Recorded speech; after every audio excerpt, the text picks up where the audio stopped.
Makikuha nga po kayo na iyong mga Biblia. Makibukas po sa James 1:12.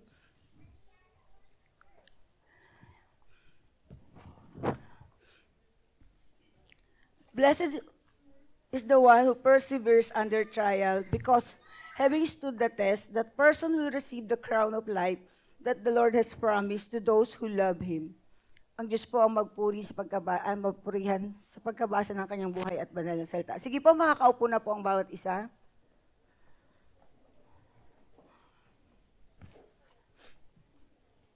Parang pwede na po tayo mag-offering. Pwede na po tayo mag-closing prayer, no? Ang sarap po ng presensya ng Panginoon, to dwell in the presence of the Lord. Palakpakan nga po natin ang Panginoon sa ginagawa niya sa buhay natin. Nais ko lang po magpatotoo. Last week po, nasa Bicol kami. Not for pleasure, pero yun po ay mission. Papunta pa lang, 10 oras mahigit na po. Tapos, pabalik, ganun din. Ang ano po doon, nakakatuwa, dapat ang mamamasyal kami ng Sabado. Gusto naming makita yung mayon. Nagkasakit po si Tita, tsaka si Pastor Dong. So, wala po kaming choice. Si Pastor lang nagturo po si Pastor maghapon. Tapos hindi po namin alam bakit, ano nangyayari. Tapos nagpe-pray po ako. Tapos sabi ko, nalulungkot ako, Lord, kasi, ba't ganun yung nangyari? Hindi ko po maintindihan. Nakapag-pray, talagang maghapon po, alis nagpe-pray ako doon. Kasi nga nakahiga lang yung 2 kasamahan ko, tapos si Pastor wala. Then, nung Sunday na po, pinadala na kami dun sa Albay. Ako pala. Alam niyo po ba na ang lalayo ng bundok? Bundok po yung pinanggagalingan ng mga tao. Ang tatanda. Tapos naglalakad lang po sila dun sa bundok papunta sa church. Hindi po sila nagrereklamo na wala silang pamasahe, wala silang pangkain. Masayang-masaya po sila pagdating sa church. Tapos, ang kwentuhan lang po nila, gaano kalayo yung kumusta na. Tapos nung puntanongin ko sila, gaano kalayo yung nilakad nila, sobrang layo po. Wala pong tricycle, wala pong jeep, lakad lang po talaga. Tayo dito, madaming means po ng transportation, di po ba? Pwede tayong, may sarili tayong sasakyan, meron tayong tricycle, may jeep, convenient, may e-jeep. Pero gaano po tayo kasi pag pumunta sa gawain ng Diyos? Yun po yung nakita kong point doon. Hapong-hapo po sila kasi, alam niyo naman pag bundok, di ba pataas? Yung pag-akyat, yung pagbaba. Hindi po madali. Hindi po madali. Pero makita mo sila yung ngiti sa kanilang mga labi, yung ang saya-saya nila habang pagdating nila doon sa church. Kayo po ba, masaya na nandito kayo ngayon? Amen. Hindi po tayo nahihirapang pumunta sa church. Sino po magsasabi sa akin galing sa 7 bundok? Wala naman, di po ba? Patag lahat yung dinaanan natin. Walang problema. Di ko pa alam ba't ako naiiyak. Sabi niya ni Sister Edith, iyak ako ng iyak. Iyak daw po siya ng iyak ng Huwebes. Naiiyak po ako dahil kinakabahan po ako. At the same time, yun nga po yung na-experience namin sa Bicol. Pag uwi po namin, nasabugan pa kami ng gulong. Sa Alaminos, buti po sa Alaminos na lang. Ang dami pong hirap. Tapos pagdating, ako naman yung nilagnat, Lunes, nilalagnat po ako, hindi ako makakain. Yung naramdaman nila, tita, naramdaman ko din po. Siguro hindi, ang sabi ng Lord, hindi pwedeng lahat kayo sabay-sabay magkasakit. Si Pastor nag-LBM eh. Ako lang po yung winner hanggang makababa. Nung makababa na po, ako naman yung dinali. So, kailangan may mag-alaga, di po ba? Kailangan po mayroong isang medyo malakas. Hindi po yun ang pag-aaralan natin ngayon, ha? Ang pag-aaralan nga po natin, ano po ba yung failure? Nakaranas kayo ng failure o kabiguan sa buhay? May mga nakaranas ng kabiguan sa buhay. Taas nga po ang kamay. At magsabi ng malakas na Amen! Amen. O, lahat po tayo nakaranas ng failure. What is failure? Ano nga po ba to? Lack of success in or at something that falls short of what is expected, something that falls unsuccessful. Ito po yung failure. Hindi mo nakuha yung gusto mo, bumagsak ka, nabigo ka. Ano ang kasunod nito after nung failure na to? If God told us to try something that failed before, would you do it again? Kung ikaw po ay bumagsak sa isang bagay o hindi ka nag-succeed o hindi ka nagtagumpay, tapos sinabi ng Panginoon sa'yo, gawin mo ulit ito, gagawin mo po ba ulit? Wala nang nag-amen. Mayroon ka pong ginawa o nagnegosyo, lagay natin, nagnegosyo ka, tapos bumagsak.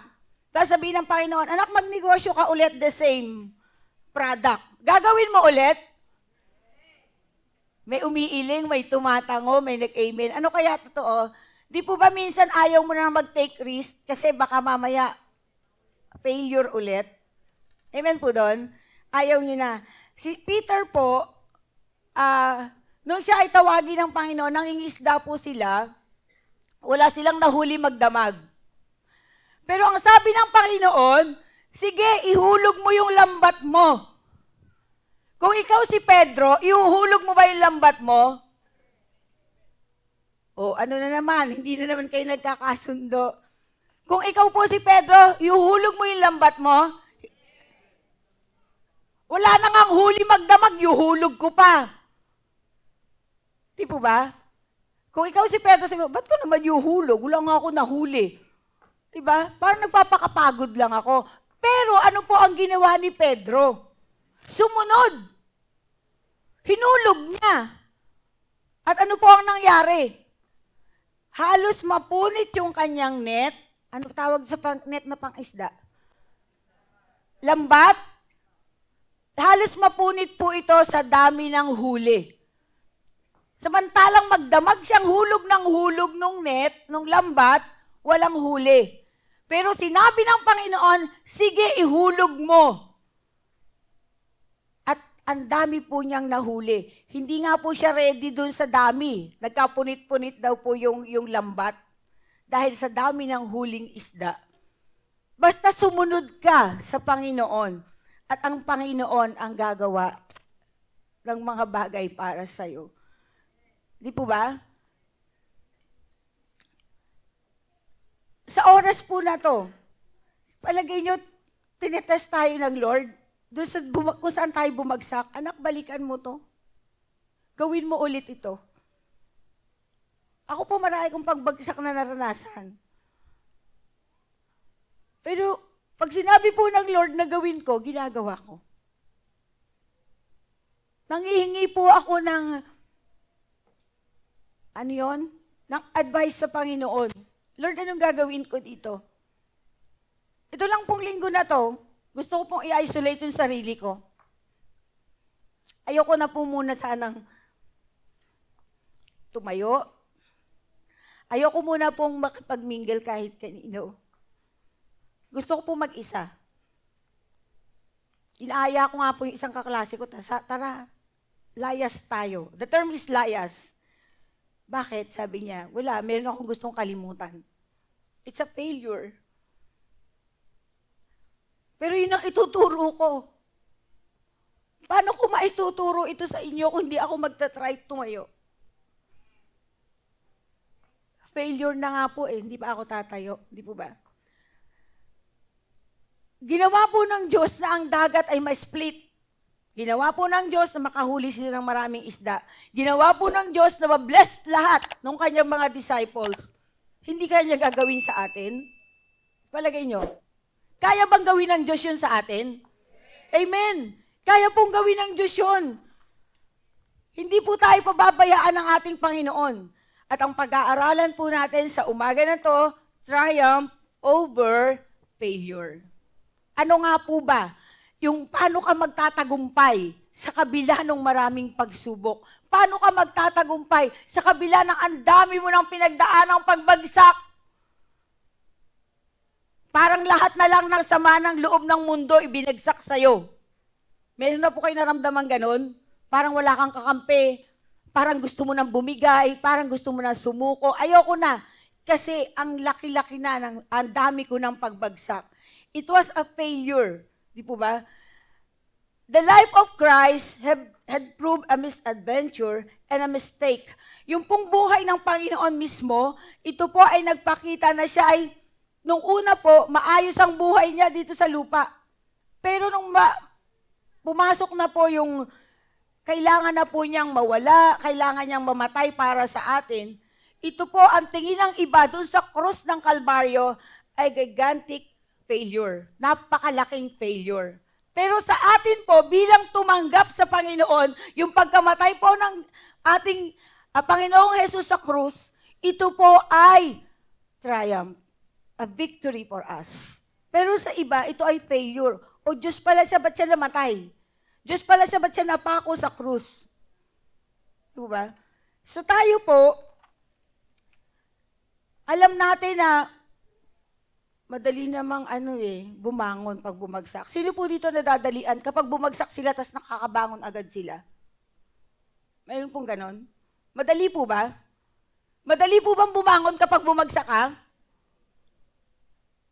Parang hindi, ang hirap.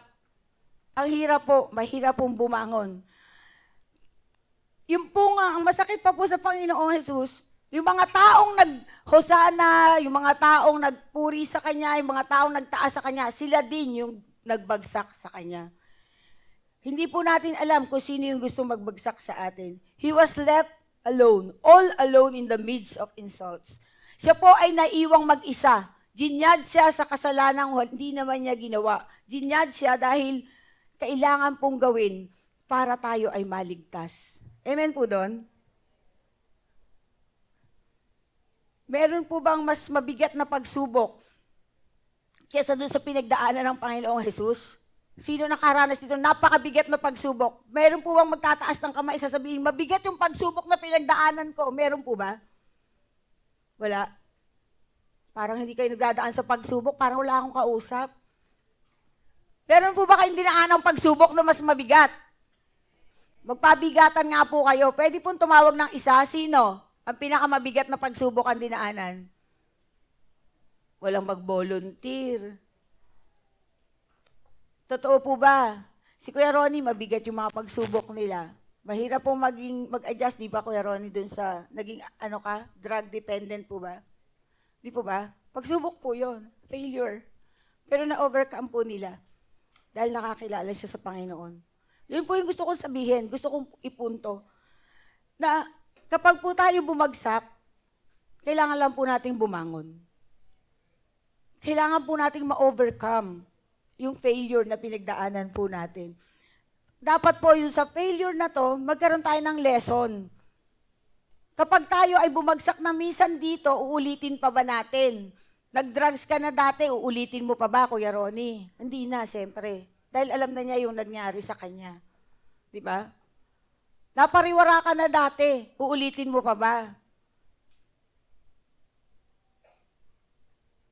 Ayun po yung yung experience po na to, yung mga trials po na to sa buhay natin, hindi po natin to uulitin dahil alam nating mali. Dahil alam nating mahirap na po siyang, wag na sanang mangyari ulit sa ating buhay. Meron po akong 3 bagay na nais ipakita sa inyo. Number 1, failure is inevitable.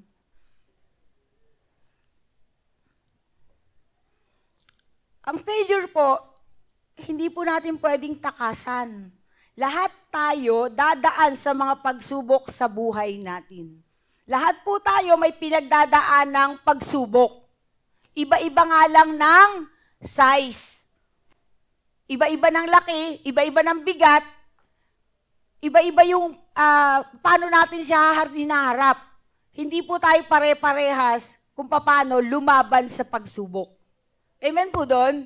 Meron pong matatag. Meron pong hindi halatang dumadaan sa pagsubok.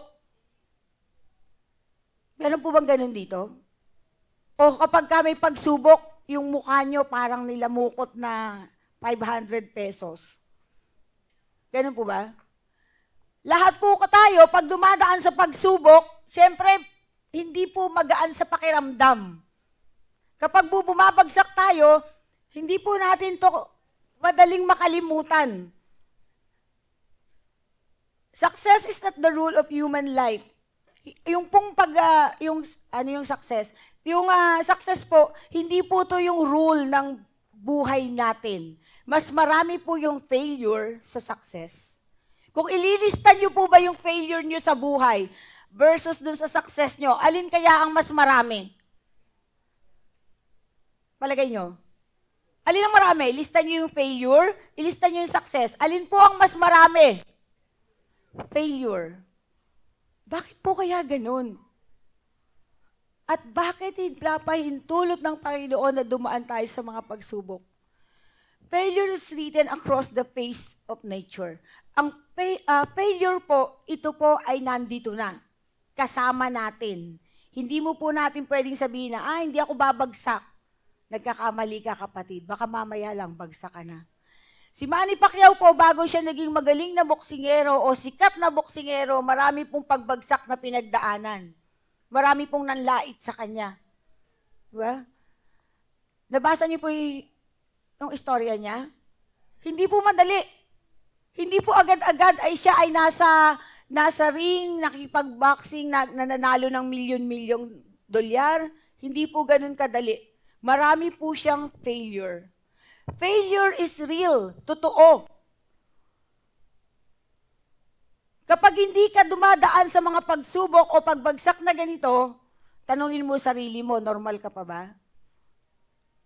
Kalabitin mo nga yung katabi mo, normal ka pa ba? Kasi kung sasabihin mo wala kang pagsubok, lahat po tayo may pinagdadaanan.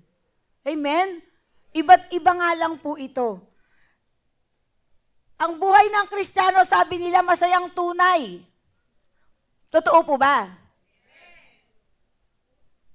Ang buhay ng Kristiyano ay masayang tunay. Totoo po ba?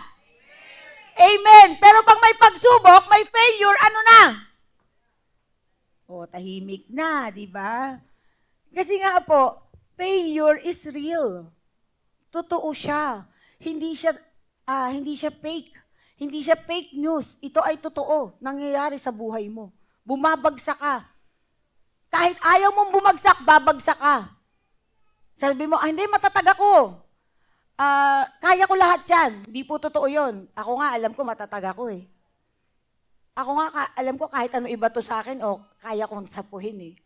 Pero hindi po. Bumibili nga po ako ng mani kahapon, sabi sa akin nung nagtitinda. Stricto ka po, ano?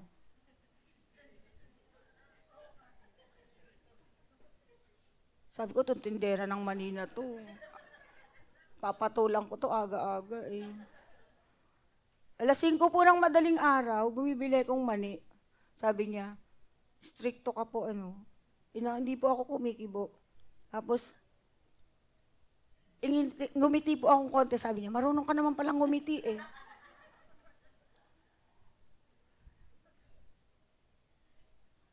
Mukha po ba ako stricto?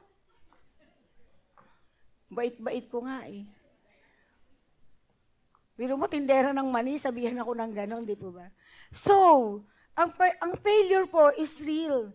Ang buhay ng Kristiyano ay masayang tunay. Sabi nila, noong bata pa kami, ang kinakanta, ang buhay ng Kristiyano. Sino dito nakaabot nun? Huwag na kayong mahiya, umaming kayo. Diba? Ang dali-daling kantahin, ang buhay. Tapos sabi ko, akala ko ba masaya ang buhay Kristiyano? Akala ko ba pag Kristiyano na ako, wala nang mga away sa akin? Akala ko ba pag Kristiyano ako, mababago yung facial expression ko, hindi na ako magiging masungit? Yun lang tindera ng mani, kahapon lang. Di po ba? Totoo po, ang buhay ng Kristiyano ay masaya dahil may Panginoon tayo. May failure man, totoo man po ang mga pagsubok, maraming mali, maraming sakit na nararamdaman, marami pong loved ones natin na lumalayo o lumayo sa atin dahil tayo naging mananampalataya. Pero, the good news is, God is with us. Pinagtatagumpayan po natin lahat ng pagsubok na to dahil sa Panginoon. Amen? Hindi po tayo basta-basta maibabagsak. Hindi po tayo basta-basta maigugupo. Kung hindi po ako mananampalataya noon at sinabihan ako ng magmamani, palagay nyo ano gagawin ko. Di po ba? Baka po nakipag-away ako sa palengke. Di po ba? God never fails. He will never leave us nor abandon us. Kahit po marami tayong pagsubok, God is always with us, helping us to overcome failures. Marami po talagang pagsubok. Pero ang Panginoon po ay nandyan. Failure teaches you, success is never guaranteed. Yan. Pagka po matagumpay ka na, hindi po pwedeng sabihin mo, hindi na ako babagsak.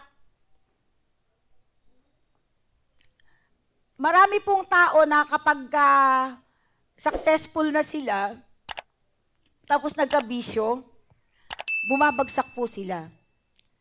Teach you to embrace change. May mga pagsubok po kasi na akala natin okay na. Marami po ako nakitang tao na successful na talaga, yung mayayaman na sila, mga negosyante. Once po na sila ay nagsugal, bumabagsak sila. Tapos sa sisisihin nila, bakit kami bumagsak? Sino po ba may gustong bumagsak? Wala. Kahit tanungin ko kayo lahat, gusto niyo ba ng failure? Siyempre, aayaw kayo lahat. Di po ba? Pero pag nandun ka na po, kapag na-experience mo ang failure, it will teach you to embrace changes. Kailangan magbago ka. Sabi mo sa katabi mo, magbago ka. Harapin nyo, magbago ka. Ba't ayaw nyo harapin? Sabi nyo, magbago ka. Parang yung sarili nyo, sinasabihin nyo, magbago ka. Di po ba? May sumasagot sa likod. Di po ba? Kapag po na-experience mo ang failure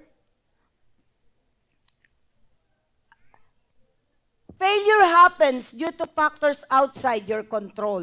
Nangyayari po ang failure na hindi mo alam o hindi mo inaasahan na ito ay darating.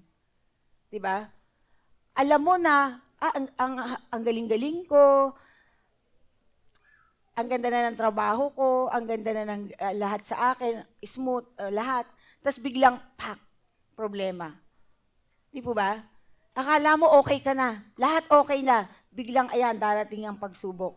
Hindi mo kasi to kontrolado.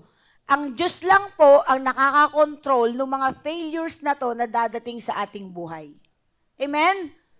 At kapag po tayo hindi tanong sa Panginoon, Lord, paano ko ito ma-overcome? Gagawin mo mag-isa, hindi ka makaka-overcome. Hindi mo kaya. Kasi ang Panginoon ang pwedeng tumulong para mapagtagumpayan mo yung mga pagbagsak na to sa buhay. Amen po doon? Palakpakan nga po natin ang Panginoon. Hindi po natin minsan maintindihan bakit ito bumabagsak, bakit nangyari ito. Despite all your best effort, ginawa ko naman ang lahat, bakit nangyari sa akin to? Di po ba? Doon po si Alang nasa hospital, ginawa naman lahat ng doktor eh. Ang dami pa nga po, puro consultant. Pero wala po nangyari, di po ba? Kasi, kalooban na po ng Lord. Lagi po kapag bumagsak tayo, tapos pinag-pray naman natin, Lord, alisin mo sa akin to. Di po ba sabi ng Panginoon, Panginoon, alisin mo sa akin yung cup na to. But let your will be done. Kung pinapaalis man po natin yung failure natin sa Panginoon, lagi po nating dugtungan, let your will be done. Not our will, but God's will. Hindi po tayo magtatagumpay kapag yung sarili nating gusto ang pinilit natin. Dahil yung gusto natin, minsan lalo tayong bumabagsak. Di po ba?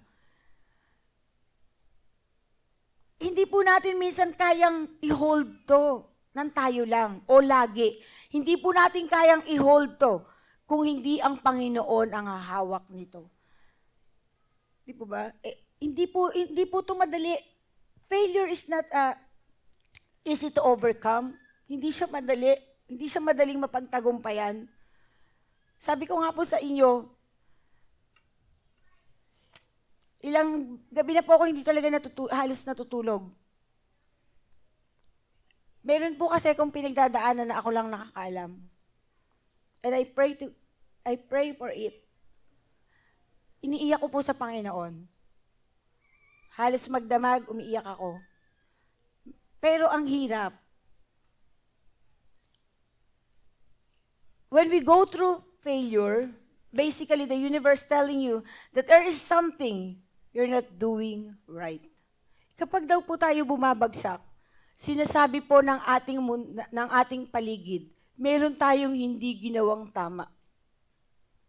Sabi ng Panginoon, gawin mo to. Kumontra ka. Simpleng example na lang po. Sabi ng Lord nung nag-first fruit tayo, anak, ibigay mo yung ganito. Hindi mo binigay. So, hindi ka sumunod. Tapos, nagkaroon ka ng problema sa financial. Lord, ba't ganun? Nagbigay naman ako, ba't binigyan mo pa rin akong problema? Sumunod ka ba? Yun po yung tanong. Bumagsak ka sa college, hindi ka nakapagtapos ng kolehiyo, sisisihin mo magulang mo. Kasi si nanay, hindi ako pinag-aral. Hindi ka nakaaral. Isisisi mo ba sa magulang mo? Ako po, hindi naman ako talaga pinag-aral ng buo. Nag-working student po ako. Hindi ko sila sinisi. Natuwa pa nga ako kasi kung hindi ako nag-aral, wala akong magandang trabaho. Di po ba? Hindi ka makapasa. Kahit saan, board exam, o ano mga exam yan, isisisi mo ba sa iba? It's a failure. Pero yung paano mo siya tatanggapin, yun ang mahalaga. Paano mo siya haharapin? Paano mo siya ikukondisyon yung sarili mo na kaya mong bumangon, kaya mong pumasa. Huwag sa sarili mong lakas. Huwag sa sarili mong galing. Hingin mo sa Panginoon. Amen? Hindi yung sarili mo lang, kaya ko to. Kaya ko to. Hindi mo yan kaya. Kaya yan ng Panginoon. Amen? Ang Panginoon po lagi ang ating kakausapin. Si Albert, Einstein pala, yung insanity is doing something, the same thing over and over and expecting different results. Siya daw po, gumagawa siya, hindi ba siya yung gumagawa ng mga bagay, nag-iimbento siya, tapos pag hindi nabuo, i-invento ulit siya. Gagawa ulit siya ng gusto niyang invention. This means that when we can overcome failure in the right approach. Papaano mo siya aatakihin? Papaano yung pagbagsak mo ay makokontrol mo? Papaano yung pagbagsak mo makakabangon ka? Mahalaga po ito. Kailangan alam mo kung saan ka bumagsak, kung saan ka mahina, at iyon ang hihingin mo sa Panginoon na palakasin niya para ikaw ay magtagumpay na sa susunod. Amen? Kaya pala ako hindi makapasa sa school, mahina ako sa math. Tapos kinuha ko pa accountancy. Sino kaya may kasalanan? Di po ba? Kaya pala hindi ka makapasa, hindi ka naman nag-aaral eh. Tapos gusto mo makapasa ka. Hindi ka nag-pray, tapos gusto mo makapasa ka, hinahanap mo magic. Sino ba sinabi? Si Ate Marlene, sabi po niya, pag-pray ko siya nung birthday niya. Na sumeksi siya. Sabi ko, Ate Marlene, himala po yung hihingi natin. Ginoke ko po siyang ganon. Joke lang po yun. Kasi, minsan po kasi, gusto nating maging mapagtagumpay, pero hindi natin tinitignan kung ayos ba yung ating hinihingi. Kung ayos ba yung pag-atake natin dun sa failure. Di ba ba? Dapat ayos po yon. Dapat po tama ang atake. At hindi po yung, lalabanan natin, sabihin natin, hindi, mananalo ko dyan. Pero, hindi ka naman humihingi sa Panginoon ng tulong. Di ba? Lahat po ng nagtagumpay na tao, hindi po nila kayang kalimutan yung pinagdaanan po nila na mabibigat. Amen po doon? Hindi po nila kayang kalimutan na lang. Nakapanood na po kayo ng kaso ng yung hinihiring sa korte ng rape? Sino dito? Siyempre si judge, nag-handle sila nung gano'n eh. Wala pa po. Sabi ko nung nanood ako ng hearing po ng rape, lahat pala itatanong. Ang daming tanong, personal na tanong. Parang sabi ko, kailangan ba itanong yun? Lalo lang nag-aano dun sa damdamin nung ni-rape yung nangyari sa kanya. Ganito po gusto ko ipunto. Kapag lagi mong inuulit-ulit yung pagbagsak mo, nagtagumpay ka na, tapos inuulit-ulit mo pa sa utak mo, hindi mo siya makakalimutan. Ang gusto ko pong ipunto dito, kalimutan mo to. Embrace the change. Kalimutan mo na yung nakaraan. Maalala mo man yung nakaraan, ano na lang siya parang, dito ako nagtagumpay. Pero pag naalala mo yung nakaraan, tas gigil na gigil ka pa din, hindi ka po makaka-move on. Amen doon? Hindi ka nag-i-embrace ng change. Ang gini-embrace mo, yung bitterness na nasa puso mo. Na napakahirap tanggalin. Di po ba? You must surround yourself with comforts and luxuries of life. Normal po na kailangan may comfort ka, komportable ka, tapos yung ini-enjoy mo, yung fruit ng iyong pinagpaguran. Amen po? Hindi po kasi pwede sabihin natin, hindi ko makalimutan eh. Hindi ko makalimutan na bumagsak ako. Hindi ko makalimutan na minsan na ibumagsak ako. Hindi lang minsan, maraming beses. Pero, kailangan mo po itong kalimutan para ikaw ay makaangat. Para ikaw ay makamove on. Tama po ba? Kasi kung si Kuya Ronnie, hindi niya kinalimutan yung drugs, nagda-drugs pa rin siya hanggang ngayon. Kinalimutan niya. Di po ba? So, hindi na niya gustong maging part ng buhay niya. Pangalawang bagay po, failure a test of discipline. We are being corrected by failures that we encounter unless hindi tayo natuto sa nangyari sa buhay natin. Kinokorek po tayo, inaayos po. Minsan sabihin natin, pangit po yung mukha o picture ng failure. Pero, ito po yung nagko-correct sa atin. Dito, yung pagsubok na to, nung mapagtagumpayan ko, masaya. Yung pagsubok na to, sisiw na ngayon sa akin pag bumalik siya. Nasasabi niyo po yung ganon? O, yung pagsubok na to, wag ka nang dumaan sa akin, baka mamaya hindi ko na makontrol yung sarili ko. Failure a test of strength. Yung strong point mo, tinitignan po kung gaano ka kalakas. Saan ka malakas? Sa iyong pananampalataya sa Diyos. Ang failure po, ito po ay test kung tinitignan kung gaano ka kalapit sa Diyos. Dahil kapag hindi ka malapit sa Diyos, babagsak ka. Kapag sinolo mo yung pagre-resolve ng failure, babagsak ka. Pag hindi ka humingi ng tulong sa Panginoon, sigurado pong ikaw ay babagsak. Hindi ka matatag. Konting pagsubok nga lang eh. Gusto mo na sumuko. Gaano ka ba katatag sa pag-handle ng failure? Gaano ka katatag? O konting pagsubok, ayoko na. Kayo na lang dyan, iwanan ko na kayo. In Psalm 28:7, sabi po doon, "The Lord is my strength and my shield. My heart trusts in Him, and He helps me. My heart leaps for joy, and with my song I praise Him." Ibig sabihin po, the Lord is our strength. Bumagsak man po tayo, andyan ang Panginoon. Our strong point comes from the Lord. Failure, a test of faith. Paano po ba natin paano po nasusubukan yung faith natin dahil sa failure? Kapag po ini-aim kasi natin na tayo ay maging successful, ang failure po ay dumarating. Sinusubukan po tayo gaano tayo katatag. A test of faith. Yung pananampalataya mo ba sa Diyos nagbabago kapag ikaw ay nagkakaproblema or bumabagsak? Bumababa ba yung level? Or lalong tumataas? Nasaan po tayo doon?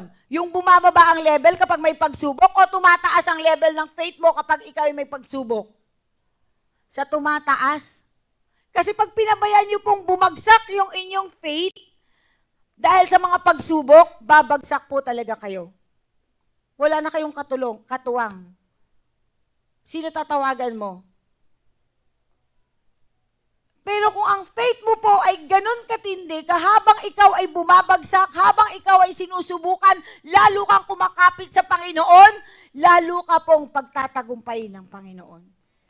Tutulungan kanyang ma-resolve yung failure na to. Tutulungan kanyang mawala yung problema na to. Tutulungan ka ng Panginoon dahil siya ang iyong lakas.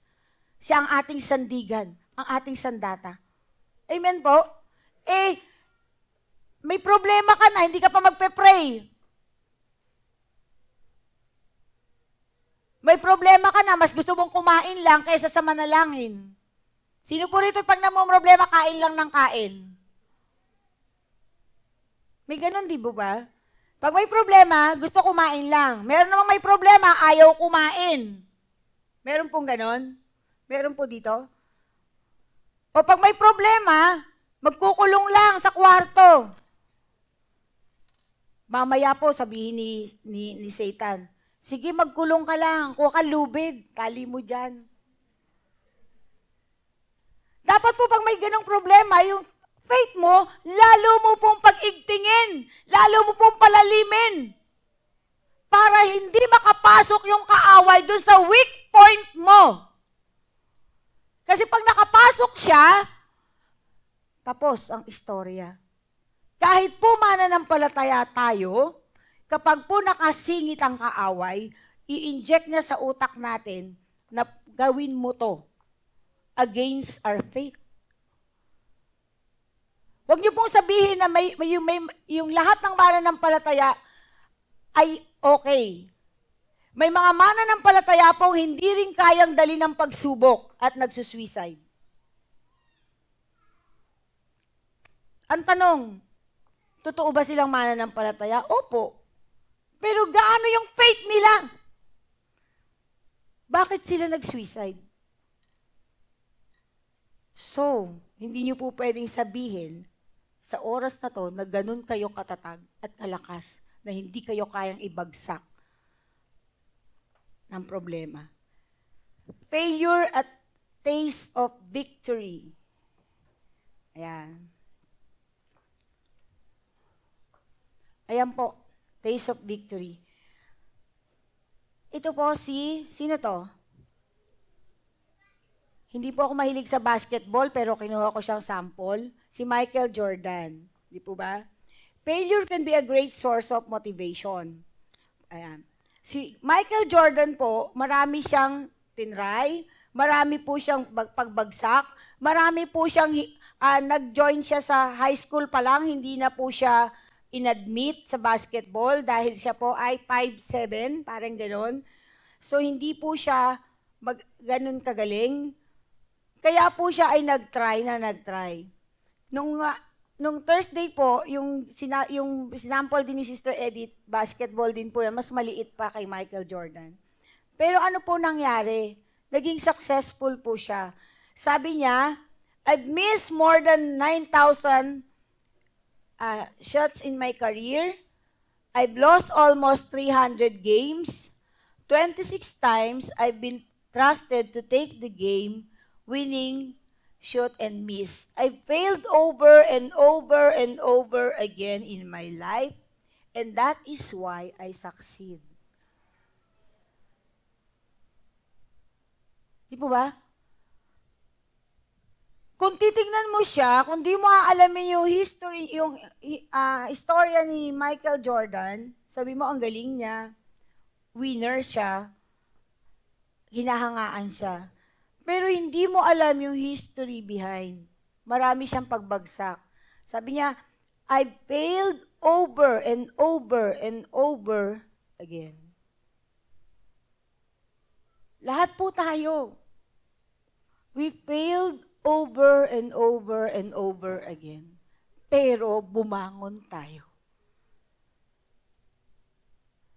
Failure can be a great source of motivation. Yung pagbagsak po natin, pwedeng mag-motivate sa ating mga buhay para tayo ay lumago, para tayo ay bumangon, para po tayo ay magtagumpay. Pero, dahil mananampalataya na po tayo, kailangan kasama lagi ang Panginoon sa ating inaakyat. Amen? Hindi po pwedeng sarili lang natin. Hindi po pwede na yung mindset natin, kaya ko to. Hindi ko po alam kung ano ang nag-motivate kay Michael Jordan. Gusto po niya talagang maging sikat na basketball player. Tayo, ano nagmo-motivate sa'yo? Gusto kong lalong maglingkod sa Panginoon. Gusto kong lalong lumalim yung pananampalataya ko sa Diyos. Lahat naman po tayo may pangarap. Sino rito walang pangarap? Pero paano mo to hinahandle? Paano mo makukuha yung pangarap mo? Di po ba? In reality, kailangan kasama mo ang Diyos sa ating mga pangarap. Failure is not final. Yan. Ang pagbagsak daw po, hindi ito yung katapusan na ng mundo mo. Gumuho na. Bumagsak ka, hindi ka na bumangon. Hindi po ito katapusan ng mundo. Pero sa mga tao pong weak, ano po yung ibig ko sabihin sa mga taong weak? Yung pong hindi ayaw lumaban sa buhay. Pag nagkasakit, ganito na lang ako eto na lang ako. Ayoko na lumaban. Sumusuko. Dapat po hindi tayo susuko. Amen po doon? Si Steve Paul Jobs po, yung American businessman, investor, co-founding po ng technology, a giant technology. Ano po siya? Ano po ang niya? CEO siya ng Apple. Apple. Yung cellphone po hindi po yung Ayan siya, Di po ba? A great businessman, inventor, best known for compounding the technology, giant technology, Apple. Pero siya po ay, nag-struggle din. Inalis din po siya doon. Kaya ang ginawa niya, doon sa garahe nila, invento siya na nag-invento. Nung balikan niya si Apple, bagsak. At naiangat po niya to. Yung pong failure niya, yung pong ginawa sa kanya, hindi po niya to ginamit against sa kanila, kung hindi lalo po siyang nagsumikap na makapag-invento ng mas maganda at mahusay na cellphone. Kaya po nakilala to. Si Walt Disney experienced his first failure after being fired from a newspaper for not being creative enough. Siya po yung sa Walt Disney na naggagawa ng mga cartoons, character, yung mga ganon. Na-fire siya sa dyaryo dahil hindi maganda yung gawa niya. Kung huminto po siya, meron bang Walt Disney? Wala. Hindi siya huminto. Kapag sinabihan kang hindi ka mahusay, patunayan mong mahusay ka. Kapag sinabihan ka hindi ka magaling, patunayan mong magaling ka. Di po ba? Kasi po, pag huminto ka, hindi pala ako magaling, hindi pala ako mahusay, okay na ako. Di pala ako magaling magluto. Para pala akong si ano. Di po ba? Mag-ano ka? Gawin mo yung pwede. Magsumikap ka. Kaya dyan, magsumikap ka. Ay, hindi alam ng mga kabataan. Matanda na talaga kami. Di po ba? Ayun. O, John and Marcia. There are several successful people who failed their way to success. Marami pong bumagsak muna bago nila nakuha yung tagumpay. Triumph over failure. Paano po sila nagtagumpay?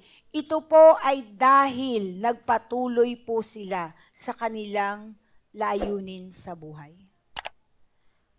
Kung sila po ay huminto, hindi po sila magtatagumpay.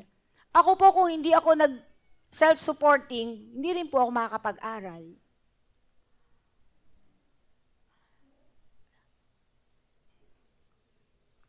Sa amin po magkakapatid, ako lang talaga yung nag-aral.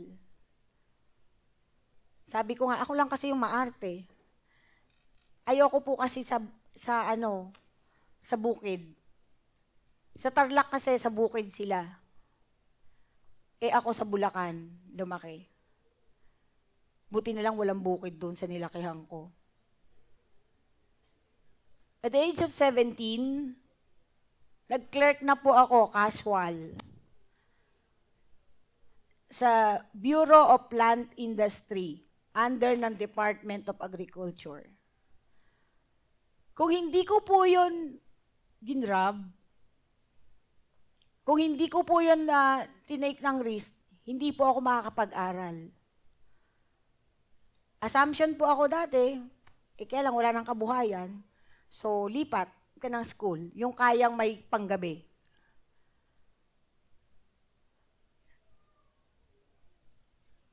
Kung huminto po ako dun sa point na yon ng failure, na wala na kaming kabuhayan, hindi ko po ito mararating. Lahat po ng mga taong pinakita ko sa inyo na successful, hindi sila huminto. Nagpatuloy po sila. Kaya sila nagtagumpay. Kaya po nila narating yung pinaka-peak ng kanilang profesyon dahil po ginusto nila. Kung hindi po natin gugustuhin, hindi rin po natin to mararating. At bilang mananampalataya, kung hindi po tayo hihingi ng tulong sa Panginoon, hindi po natin to mararating.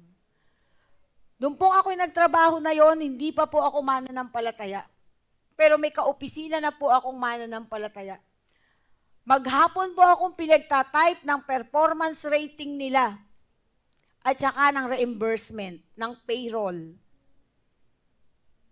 Typist po ang in-applyan ko, so mag-type ka, mano-mano, ganyang kahabang bar kapag kayong payroll. Alam niyo po yung typewriter? Sino nakaabot ng typewriter? Ako lang ba? Ganyan kahaba pag payroll, kasi yung payroll mahaba. Ipapasok mo yan, lalagyan mo ng carbon, triplicate, dadaling ko sa PNB para makasweldo. Tina-type ko po isa-isa yon. Pangalan nila, huwag kang magkakamali sa amount. Ganun po.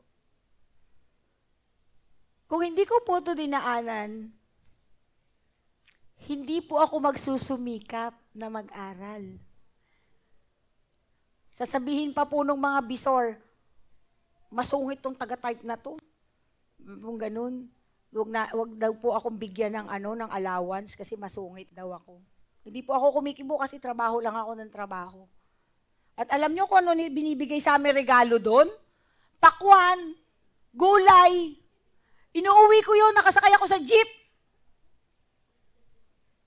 Imagine niyo po, may dala ako isang sakong mais. May dala akong gulay.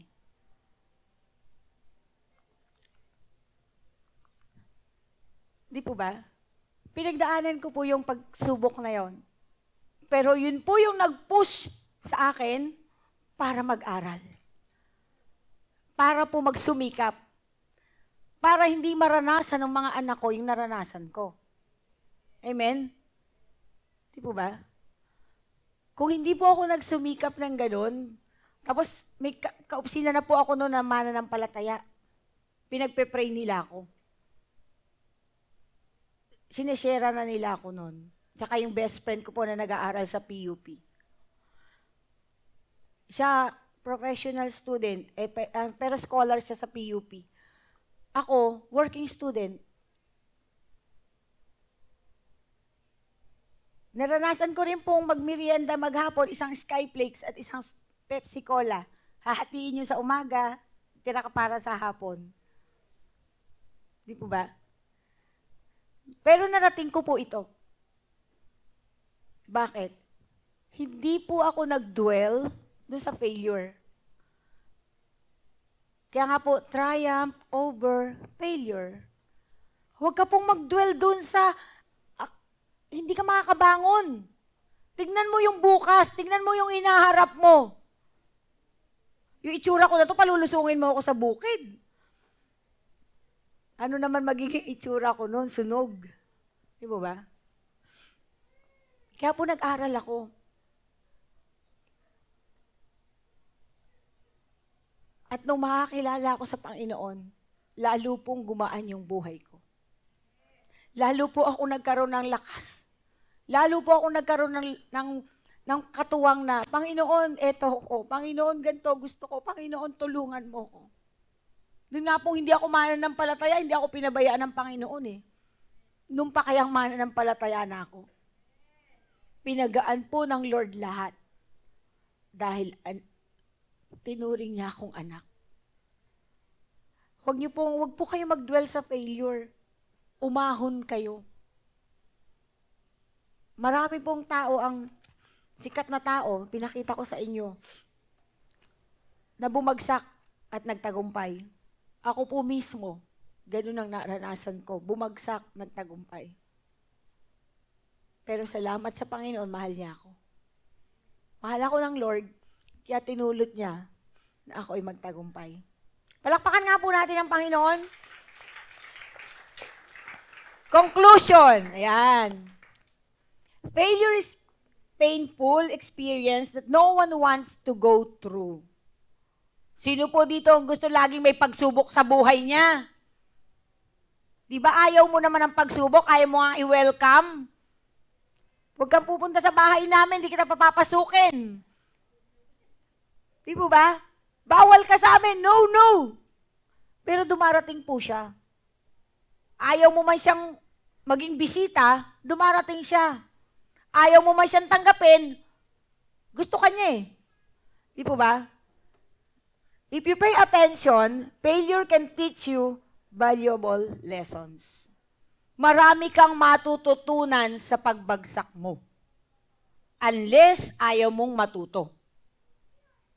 May mga dumadaan po kasi sa pagsubok o sa failure na hindi natututo. May mga kaibigan po akong ganon.